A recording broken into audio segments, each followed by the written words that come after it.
Hello, very very sorry, please என்ன மன்னிச்சிடுங்க. யாரு நான் அது? எல்லாத்தையுமே கவி ராமநாதனா? கவி ராமநாதனா? நான் தான் பேசுறேன். சொல்லுங்க ஆமா, நான் தான் சொல்லுங்க பேசுறேன். சொல்லுங்க.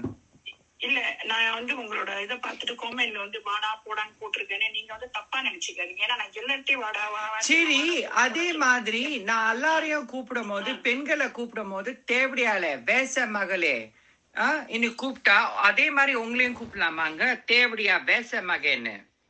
ஐயோ, நான் அந்த மாதிரி உங்களுக்கு சொல்லுவீங்க இல்ல, நீங்க சொல்றீங்க சாதாரணமா எல்லாரும் வாடா போடான்னு தான் கூப்பிடுவேன். அது உங்க குணாபாவம். நீங்க பேசி ஓகே, நீங்க பேசுறீங்களா நான் பேசிட்டா? ஓகே, அதே மாதிரி உங்களை தேவடியால வேச மகளேன்னு சொன்னாக்கா உங்களால ஏத்துக்க முடியுமா? முடியாது தானே. உங்களுக்கு வெட்டினா ரத்தம், எனக்கு வெட்டினா தக்காளி சட்னி. மேற்கொண்டு மேற்கொண்டு உங்களுக்கு என்ன வயசு? இப்ப 64 வயசு. 64 வயசு. எத்தனை பிள்ளைங்க? எனக்கு 3 பிள்ளைங்க. மூத்த பிள்ளை தோலுக்கு மேல வளர்ந்த 3 பிள்ளைங்களை வச்சுக்கிட்டு 64 வயசா இருந்து உங்க புத்தி என்ன அப்படி மரக்கட்டையா இருக்க?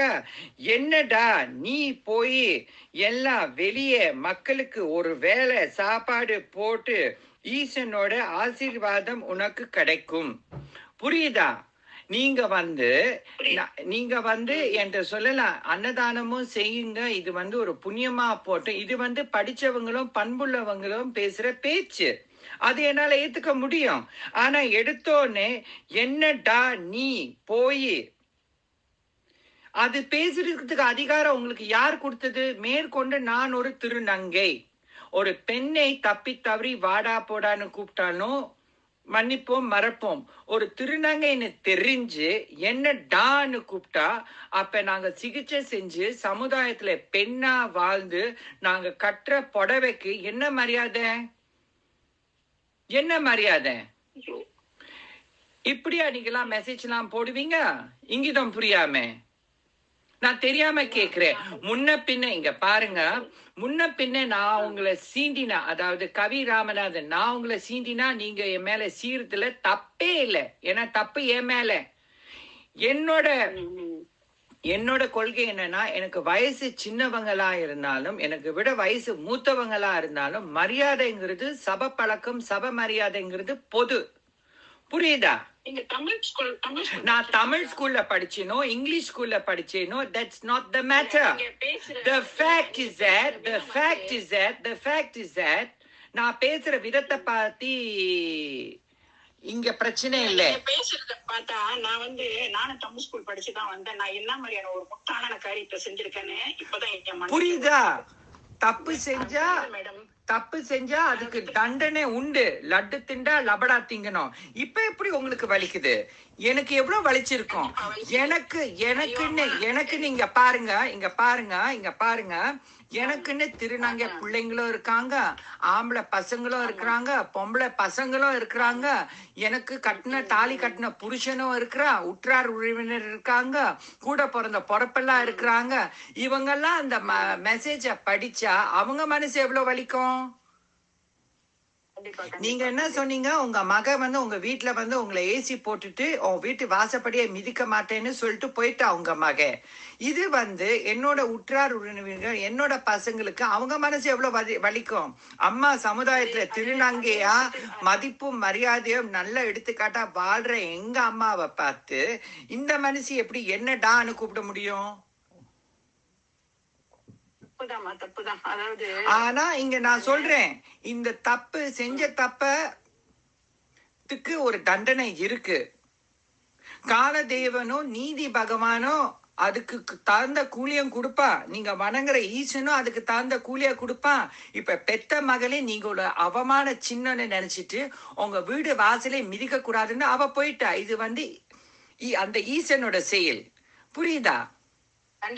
புரியுதுமா. நீங்க சொல்றது அத்தனையும் புரியுது. ஈசன் பேர் நான் ரொம்ப ஈசன் தான் கூப்பிடுவேன். ஆனா ஈசனோட கும்புறவங்களுக்கு எப்படி இந்த மாதிரி நாவடக்கம் இல்லாம இருக்கும்? மேற்கொண்டு நீங்க ஆனா ரொம்ப சொன்னீங்க நீங்க மரியாதையா தமிழ் பேசுறவதான். நீங்க வந்து தமிழ் ஸ்கூலுக்கு எல்லாம் போயிருக்கீங்க. நான் தமிழ் ஸ்கூலுக்கு போனது இல்ல. தமிழ் சரளமா பேச எழுத படிக்க தெரியாது. தமிழ் ஸ்கூல்ல முக்கியமா என்ன கத்து கொடுப்பாங்க? நாவடக்கம். அது எப்படி நாவடக்கம் உங்களுக்கு கண்டிப்பா. இல்லாம இருக்கு? மன்னிச்சிடுங்க நீங்க எவன் எவனோ வாடா போடான்னு நீங்க கூப்பிடுங்க. நல்ல வேளை இன்ன வரைக்கும் அவங்க செருப்பால அடிக்காம இருந்தாங்க. உங்க மூஞ்ச பார்த்து செருப்பால அடிக்காம இருந்தாங்க. ஆனா அந்த செருப்படி ஏன் மூலியமா தான் வரும்னு அந்த ஈசனோட கிருபைனா யாரால தடுத்து நிறுத்த முடியும்? ஆமாம். எதுக்கு என்னடா என்ன பார்த்தா ஒரு டா மாதிரி இருக்கா? இல்லம்மா நான் வந்து எப்பயுமே வந்து அந்த டைப் பண்ற போது சம்டைம்ஸ் என்னோட ஸ்பைக்ஸ் வேற இதா இருக்குமா, ஆ வீட்டுல வேற உட்காந்து ஐயோ அது ஐயோ அது வந்துமா. சரிம்மா நான் சொல்றது நீங்க நம்பலன்னா பரவாயில்ல. அதான் அவங்க சொல்றவாங்க கேக்குறவ கேனச்சியா இருந்தா கேஆர் விஜயாவே 3 ஏரோப்ளேன் ஓடுமா. அது வந்து என்னடா நீ வேற. ஐயோ. இது வந்து இங்க பாருங்க, நெற்றி கண்ணை திறந்தாலும் குற்றம் குற்றமே. தப்புனா தப்பு தான். இது ஒரு பாடம் உங்களுக்கு மட்டும் இல்ல, சமுதாயத்துல இருக்கிற அனைத்து ஆணுக்கும் பெண்ணுக்கும் இது ஒரு பாடம். ஒரு திருநங்கைய பார்த்து பெண்ணாதான் அங்கீகரிக்கும் மொழிய போடா வாடா எல்லாம் கூப்பிட காலெல்லாம் மலையேறி போச்சு. புரியுதா? இன்னைக்கு வந்து ஆண் மகனுக்கும் பெண்ணுக்கும் சரிசமமா நாங்க சமுதாயத்துல வெற்றி மகளா நாங்க வந்து முன்ன வந்து நிக்கிறோம். நான் சாதிச்ச சாதனை என் காது அளவு நீங்க சாதிச்சிருப்பீங்களா? இன்னும் வரைக்கும் நீ வா போன்னு நான் கூப்பிடல, உங்களை போடி வாடின்னு கூப்பிடுறேன். ஏன்னா நான் வளர்ந்த வளர்ப்பு அப்படி. கொடுக்க வேண்டிய மரியாதையை நான் கொடுப்பேன். புரியுதா? அந்த மாதிரி கொடுத்த மரியாதை திருப்பி வராட்டி இந்த மாதிரி தாங்க நான் கொடுப்பேன். உங்க குடும்பத்துல இப்ப நடந்த விஷயத்த பத்தி நான் எந்த காலமும் வருத்தப்பட போறதே இல்லை. அவ செஞ்ச கர்மா அவ வினைய அனுபவிச்சுதான் ஆகணும். அனுபவி. இதுக்கு மேல என்ன? இருந்தோமோ, வாழ்க்கைய பார்த்தோமோ, போய்கிட்டே இருக்கணுமோ, சமுதாயத்தை நீங்க வந்து 4 கருத்து சொல்ல போறீங்கன்னா சொல்லுங்க. புரியுதா? நீங்க அன்னதானம் போட போறீங்களா? நீங்க போடுங்க. உங்களை மாதிரி எல்லாரும் போடணும்னு நினைப்பது முட்டாள்தனம். உங்க கருத்தை மத்தவங்க கருத்து நீங்க ஏத்துக்கணும்னு நினைக்கிறது மத்தவங்களோட முட்டாள்தனம். உங்க கருத்து மத்தவங்களுக்கு திணிக்கிறது வந்து அது ஒரு அடி முட்டாள்தனம்.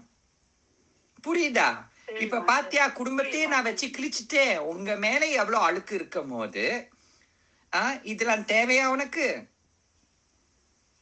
தெரியாம கேக்குறேன். நீங்க வந்து ஒழுக்கமா வாழுங்க, அப்புறம் சமுதாயத்தை போய் திருத்துங்க. புரியுதா? நன்றி, வணக்கம்.